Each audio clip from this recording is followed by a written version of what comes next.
You may be familiar with the infinite monkey theorem, a thought experiment where a single primate or a cohort of its kind are forced to randomly type out keys on a typewriter, a metaphor for randomly generated combinations of key presses, and thus, over an infinite amount of time, produce the complete works of Shakespeare, as well as other equally intricate literature. This idea seeks to demonstrate how events with insanely small probabilities become inevitable when faced with an infinite time to occur in. This fascinated one brilliant mind in particular, Jorge Luis Borges, who not only wrote intricately about the history of the idea, but expanded upon it, crafting a fictional world of randomly generated volumes with devout scholars doomed to search its boundless halls for meaning. He called this place the Library of Babel.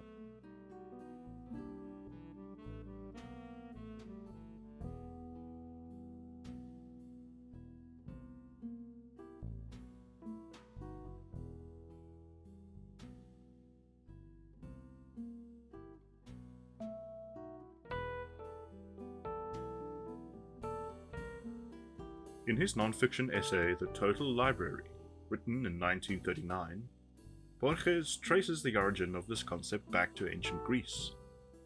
Aristotle's Metaphysics contains a passage where the author remarks on Leucippus's theory of atoms, that is, the world originating from the combination of a set number of base particles, and notes that reality would then consist of the same set of building blocks but differing in form, order, and position. In On Generation and Corruption, Aristotle also observes that a tragedy ultimately consists of the same elements as a comedy, simply a combination of the same letters.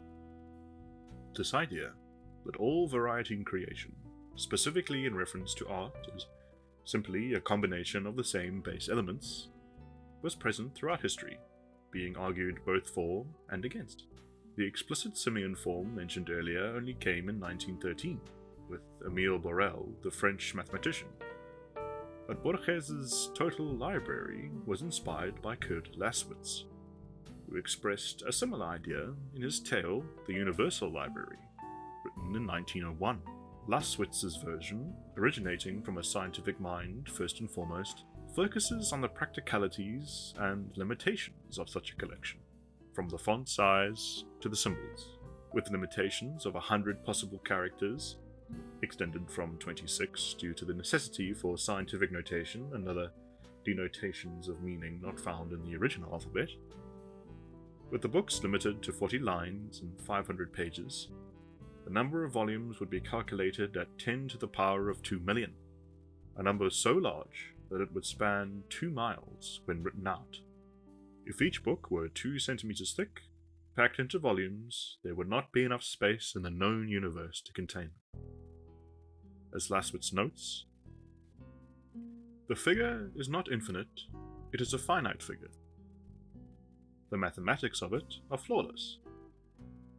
What is surprising is that we can write down on a very small piece of paper the number of the Universal Library's volumes comprising all possible literature, something which at first glance seems to be infinite.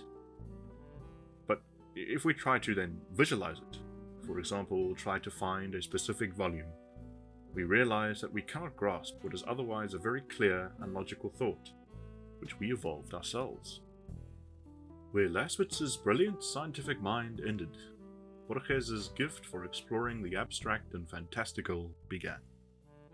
Originally published in 1941 in a collection alongside other short stories, The Library of Babel tells of a fictional space where this idea of randomly generated books is represented by a vast network of white hexagonal rooms, 4 walls of which are covered in shelves, the other 2 a door and closets containing basic amenities. These shelves are stocked with books, 5 shelves to each wall, 35 books to each shelf, 410 pages each page containing 40 lines of 80 black printed characters. Within these constraints lie all possible combinations of 25 characters, 22 letters, the comma, period, and space that exist, with every book unique in its combination. Our protagonist is one of many so-called librarians who have spent their lives wandering the library in search of texts of significance. That is, anything resembling intelligible words or phrases. The sheer size of the library means they can spend years poring over pages and pages of gibberish, and fail to find a single complete sentence, never mind one of profound meaning. The few that have been found are treasured as relics, oases of meaning within the desert of garbled prose. This maddening reality has caused sects of belief to form among the devotees. Some reject the library and seek to create their own books, utilizing random throws of dice or metal characters. Others believe that the only way to truly progress is to destroy any books that seem nonsensical, to slowly whittle down the decidedly finite amount of volumes contained in the library. This belief led to the destruction of millions of books, condemned to the oblivion that surrounds the staircases that traverse the innumerable floors. Try as they might, for each book destroyed, there exists a myriad of analogues, differing only by a space here or a character changed there, and thus were unable to ever strike a dent in the library's offerings. Other sects searched for the theoretical catalogue, a book containing the exact locations of other books of importance, for such a thing must exist according to the rules of this universe, and the librarian that may have come across it. Others give in to despair and suicide, fall to banditry, indulge in heresies too dark to mention. Our protagonist laments this inevitable decline and predicts that soon the librarian race may become extinct. The library continuing to exist sans its interpreters, uncaring and perpetual, akin to some detached deity. Borges's characterization of the library as this vast collection of knowledge, unsympathetic to the efforts of those who attempt to unearth its secrets, has been read as a metaphor for our own universe. Surrounded by a reality that seems to beg to be explained, to have its secrets laid bare and documented, yet so often we are frustrated by our own human limitations, our inability to comprehend the meaning behind what we find, to see the overarching order that governs our existence. This frustration can lead to feelings of hopelessness, futility, as though we are doomed to never truly unlock the secrets laid before us. As much as we discover, the true difficulty lies in connecting it all together, making the pieces fit into one cohesive puzzle. In a similar vein, in the library it is not the lack of access to data that is the confounding factor in the librarians' lives. It is their inability to convert what is available to them into meaning and truth. While a book exists that contains a complete guide to the library and an index of its contents, there is another book that contradicts that one, and another one that contradicts those two, and so on and so forth.